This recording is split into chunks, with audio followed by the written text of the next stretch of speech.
Yep.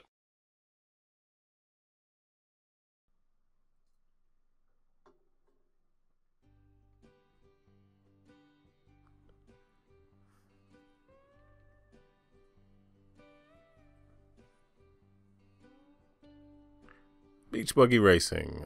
Buggy Racing is a kart racing game available on pretty much every mobile platform and also available on the PS4 and the Xbox One. This is the PS4 version.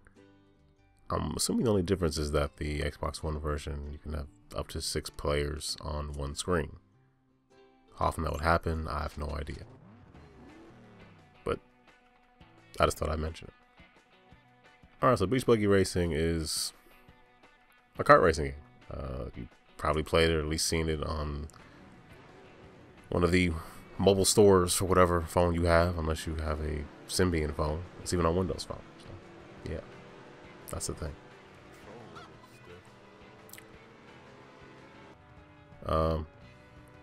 It's a. I've mentioned this like 4 times. It's a kart racer.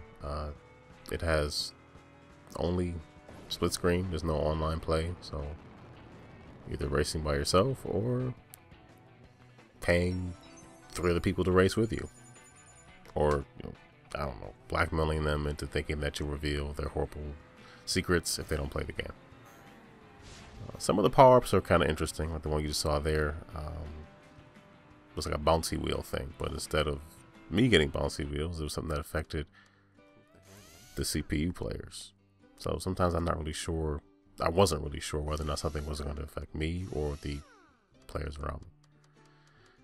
Yeah, but you earn gold as you win races or get close to winning. You earn more when you actually win, and you can upgrade your car various ways: speed, power, all that kind of stuff.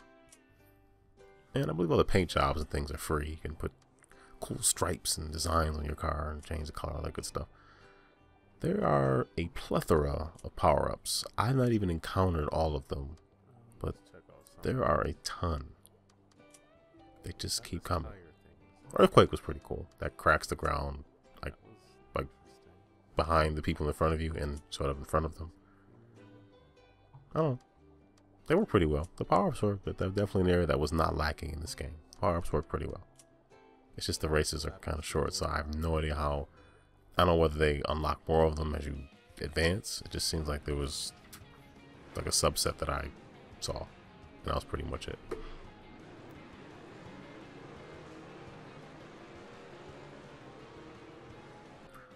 One interesting thing is it seems like the camera, I mean, obviously has your character in the center.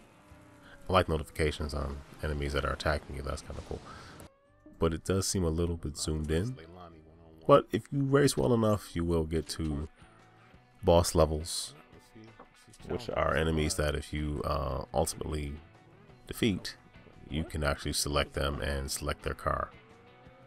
I have yet to understand how you can get that early jump when the race first starts. I've applied all the Mario Kart knowledge I have, and I've still come up short.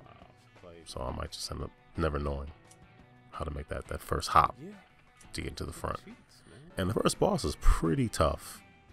Her special move is the flowers that you saw that she leaves behind her in her wake, which slow you down, which are very effective because I lost about 3 or 4 times to the first boss before I was able to defeat her, which I think the game threw me a bone. I think she made a mistake, and then I actually ended up winning.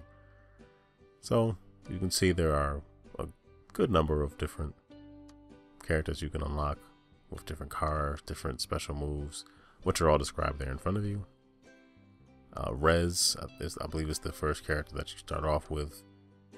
His special move just basically engulfs your vehicle in flames and makes you faster for a brief amount of time. It works. I got first place a couple of times using it. You also unlock more tracks. Nothing wrong with that.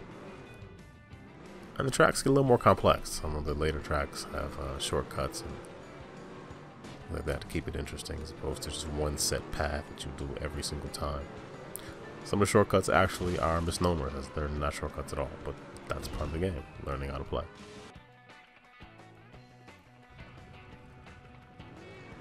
In addition to just traditional races, there's also elimination races. Where's that jump again? I still don't know how to do it. And there's also shooting gallery mode where you have to shoot the different targets with the rockets. And there's some variations on that as well as you continue playing. One issue I had is I was never able to score the 200 points to get 3 stars, and they only give you a minute, and I just never had enough time. I don't know if I was shooting the wrong things. I know if you shoot anything, you get points for it, but it just never worked out for me. So, but you'll keep earning money, be able to improve acceleration, your top speed, your handling, your strength, and eventually you'll just move into an entire different class of vehicle. Now, if you go back and race some of the older races, the game will let you know that it has to kind of bring you back down to the vehicle you had previously, because the vehicle that you've unlocked is too fast or too much for that particular race. So that's sort of incentivizing you to keep racing so you can use all the attributes and skills that you've unlocked.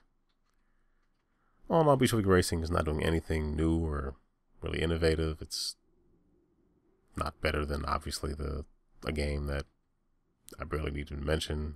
A Mario Kart, it's not as good as that, or even a Sonic and All-Star Racing or Racing Transform, which are right behind Mario Kart in terms of quality anyway. I mean, for a couple of bucks, I would say if you have people to play with locally, and you really want a kart racer on PS4 or the Xbox One, go for it. But chances are you might already have this game on your mobile device, or if you only own a Nintendo system, I guess it's a moot point, and you might already have Mario Kart anyway, and you really don't care. So, yeah. 2 other things you can check out. We have Second Chance Heroes here on the left, which is on the PS4, which may or may not be available anymore. I'm not even sure.